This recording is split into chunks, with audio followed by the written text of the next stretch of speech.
সরপুঁটি মাছ তো অনেকে অনেকভাবে রান্না করে খেয়েছেন, তবে এভাবে একবার সরপুঁটি মাছের পাশে যদি পালং শাক দিয়ে রান্না করে খান তাহলে এই স্বাদটা অনেক দিন পর্যন্ত মুখে লেগে থাকবে। আর একবার হলো এই রেসিপিটি ট্রাই করে দেখবেন, ভালো লাগবে। আসসালামু আলাইকুম ভিউয়ার্স, চলেন মূল রেসিপিতে চলে যাই। প্রথমে বড় সাইজের একটি সরপুঁটি মাছ কেটে ধুয়ে লবণ হলুদ মেখে নিয়েছি। এই সরপুঁটি মাছটা 1 কেজি সাইজের ছিল।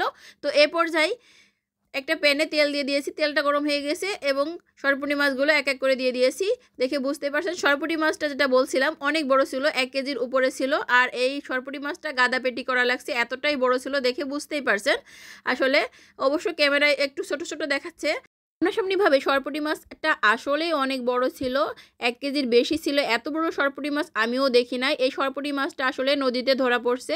অনেক সময় আছে পানি বেশি হয়ে বন্যার সময় পুকুরের মাছগুলো খালে বিলে চলে যায়, সেই মাছগুলোই আসলে ধরা পড়ছে।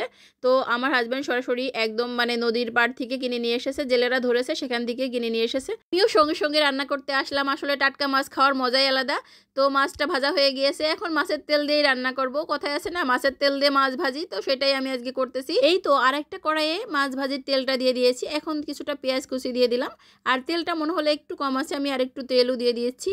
এই তো এখন দিয়ে দিব 1/2 চামচের মতো লবণ। লবণটা একটু বুঝে শুনে দিতে হবে, যেহেতু মাছ ভাজির সময় একটু লবণ দেওয়া হয়েছিল, তাই একটু বুঝে শুনে দিতে হবে।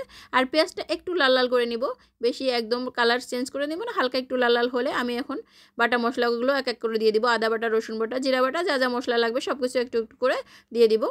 এই তো দিয়ে দিলাম। দিয়ে এখন আমি মশলাটা হালকা একটু কষিয়ে নিব। এ পর্যায়ে আমি হালকা একটু পানি দিয়ে দিব, তা নাহলে মশলাটা পুড়ে যাবে।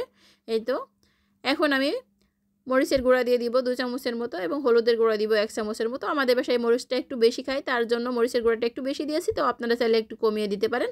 এই তো এখন মশলাটা সুন্দর করে কষে নিব যতক্ষণ পর্যন্ত তেলটা না উঠে আসে উপরে। এখন কয়েকটি কাঁচামরিচ দিয়ে দিয়েছি।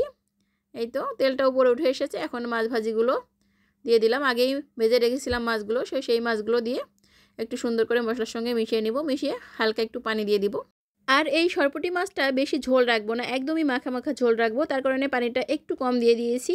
তো এ পর্যায়ে পানিটা যখন টকবক করে ফুটে উঠবে তখনই আমি দিয়ে দিব আগেই কেটে রাখা পালং শাকগুলো। এই সরপুঁটি মাছের সঙ্গে খাওয়ার জন্য গ্রাম সাইড থেকে আমার হাজব্যান্ড একদমই কচি দেখে পালং শাক নিয়ে এসেছে। আর সরপুঁটি মাছ বা পুঁটি মাছের সঙ্গে পালং শাকটা খেতে কিন্তু খুবই ভালো লাগে, আমাদের যশোর এলাকার লোকেরা খুবই পছন্দ করে। তো কোন কোন এলাকায় এভাবে পালং শাক দিয়ে সরপুঁটি মাছ বা পুঁটি মাছ রান্না করে খান, প্লিজ একটু কমেন্টস করে জানিয়েন। আর যারা এখন পর্যন্ত সরপুঁটি মাছ দিয়ে বা পালং শাক দিয়ে সরপুঁটি মাছ বা পুঁটি মাছ রান্না করে খাননি, তারা একবার হলো ট্রাই করে দেখবেন। এই আপুর কথা একবার বিশ্বাস করে, খেতে কিন্তু খুবই অসাধারণ লাগে। আর বিশেষ করে নতুন নতুন পালং শাক উঠলে এই খাবারটা যে কতটা অসাধারণ লাগে সেটা আসলে বলে বোঝানো যাবে না। আর কথা বলতে বলতে রান্নাটা একদমই শেষের দিকে, মাশাআল্লাহ দেখতে খুবই লোভনীয় হয়েছে। আর এ পর্যায়ে একটু উপর দিয়ে ভাজা জিরার গুঁড়াটা দিয়ে দিলাম, এটা দিলেও হয় না দিলেও হয়। আর দেখতে যেমন লোভনীয় হয়েছে, খেতেও কিন্তু সেরকমই অসাধারণ হয়েছে। তো আমার রেসিপিটি ভালো লাগলে লাইক কমেন্ট শেয়ার করতে ভুলবেন না। আল্লাহ হাফেজ।